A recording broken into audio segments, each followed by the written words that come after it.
The Eternals is definitely a very ambitious film.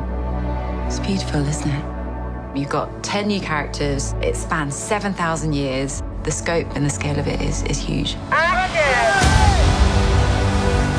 What excites me the most is the world building and the design.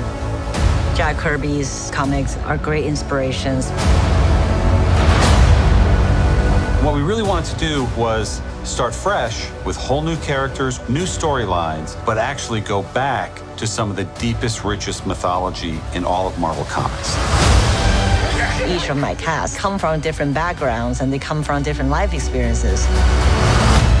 So I'm trying to see how much of this character is already in this person.